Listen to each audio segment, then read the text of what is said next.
Welcome to Cancer and Peace Moments. This is Peter. These moments are 15-minute clips of the larger episodes. Blessings. Well, we're going to have a topic today, and in this here, something both of us have found important in our own life, and I'm going to set this up a little bit because I think it's really important. Is anybody that's going through a cancer journey is going through something that's difficult, and there's probably all the, we'll call it the negative emotions come out in this of fear, sadness, anger, some of these things that we experience. And negative emotions are going to come. They're just the natural thing. And so how do you deal with that? And today we wanted to talk about encouragement. And so in my own life, what I've recognized is that I needed help in this area. And so there's a westernized concept I'll put out there, and it is the self-made man. And so I liked to play that card early on. And what happened is that things in life got more difficult than what I, as a self-made man, could actually accomplish.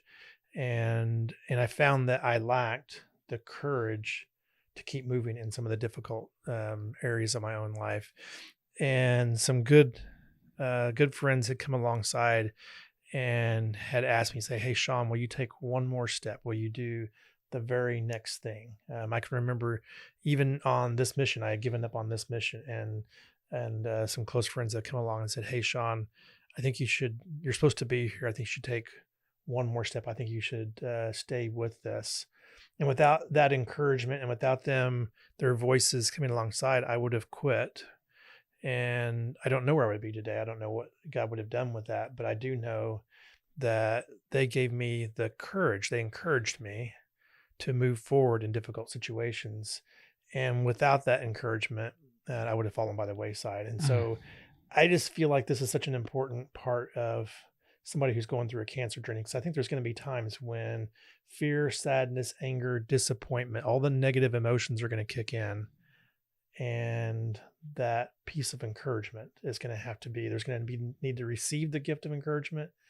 And I think later on, how do you give that gift back?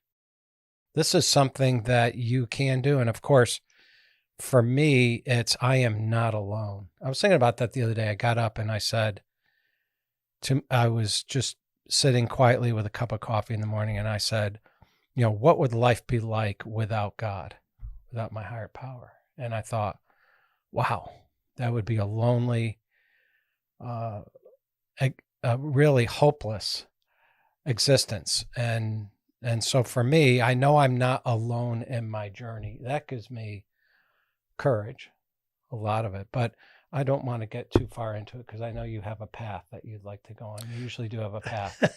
I make one up. Give me your path. We're taking like the machete and just chopping a path right now. But well, something that I was thinking about this and the opposite of encouraging is, I think, isolation. It's something in that area of isolation, and these two paths look different. And so anytime we had teens here, and we did a scenario with the teens on Monday here, and it was kind of interesting to see that when the scenario got difficult, several of them dropped by the wayside and they sat by themselves, or they sat off to the side and they just watched.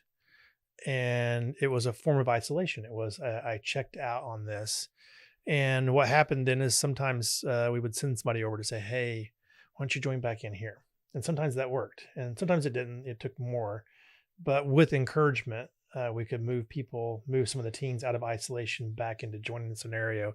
But when they felt like there was no point, or there was no way to succeed, they went into isolation mode. And I don't say that to pick on the teens. I look at my own life and I recognize, hey, sometimes the very first thing that hits me, and I think people are different in this space, how they respond to hard things, but isolation is a bit of the opposite, I think, of encouragement, because it says it's too hard, there's no point, and why bother? And it's a bit of I'm going to call it a narrative lie that we're being asked to believe. And so, and the best tool that there is for getting past these narrative lies is to have somebody and others speak truth Mm. into your life, speak the true narrative of what's going on. And truth doesn't mean, hey, everything's going to get better and your cancer during you're going to be healed. That may or may not be true. But truth is, hey, it's worth taking the next step to engage with those around you because there's something of value in your life and in this journey. Yeah, I think those times that I was bankrupt of courage, what did that feel like? It felt scary. It felt hopeless. I felt helpless and that I couldn't do what was in front of me. And I remember what really helped me, at least, and still does, is when someone reaches out and says, let's do this together. I'm going to partner with you. We're going to walk this journey together. I think that's, because in scripture, we're told to encourage one another and come alongside each other. And I think that's why, I've been doing this cancer support group, helping to actually lead it, facilitate it now for 17 years, because the whole premise in 2006, when my buddy and I started it, was we're going to link our boat up to your boat and we're going to ride the waves out together. And I think that was built on encouraging each other, right? That was the purpose. It's been incredible. Yeah. Let's put some, I'm not going to call it ground rules, but there's some things that are important here.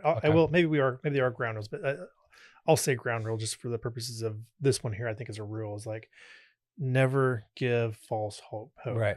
You and I've been in situations, and I've seen some recently where individuals have been given false hope. And when I see somebody who runs forward for some months or years in their life, based upon it was meant with good intention, but it was an attempt at encouragement, but they didn't give courage. Because courage says you lean into pain and you step forward. They gave false hope. And by giving false hope, you set somebody up for a great fall, because whenever it's based on a lie and that's figured out, it crushes the person. Right. And so a ground rule is never give false hope. Encouragement says help the person lean into the pain. And when you don't know what to say, I'll give a ground rule, and that is, I don't know what to say, but I'm going to be here with you. If you're able. Yeah. I'll be here with you. So it's just to be able to sit in the pain with them and to presence. If all you have to give is presence, if you don't have answers, presence is a gift of encouragement. And I think that's just, part of it. But I think sometimes there's a temptation to give false hope because we don't have answers at times. And I can't tell you how many times. And usually it's around the topic of healing. And it's, this person said I would be healed, or I did this book that like guaranteed healing if I pray these certain prayers and verses and stuff. And then they go back for the follow-up and it's worse. Yeah. And it set them up for something which was even more discouraging than if they had just not had that false hope, leaned into the pain. Yes. And had the support of the pain. I mean, we're always hopeful. When I had that healing happen to me, I started this immunotherapy treatment and tumors throughout, and we didn't think anything was going to happen. And a couple months into it, when he scoped me again and the tumor was gone, and he freaked out, the doctor, and I was like, what is happening? Yes, I was open and receptive to healing, but I did not view it as a guarantee. Yeah. I said, well, God, I'm in your hands. You could do anything, but I'm going to lean into the tough emotions too with all this. And I mean, you and I have both seen people who haven't leaned in. Yeah. I think it's what we're encouraging people to do is to lean into the tough emotions and be willing to step forward. And when you see somebody who is in that place where their narrative is off, meaning that they feel like they won't and can't go forward, to give the gift of encouragement, but don't Yeah. give false hope. The gift of Right. encouragement is take one more step, lean into the pain. Your journey is meaningful. There is great hope from God, not hope that is a guarantee of healing, but hope Right.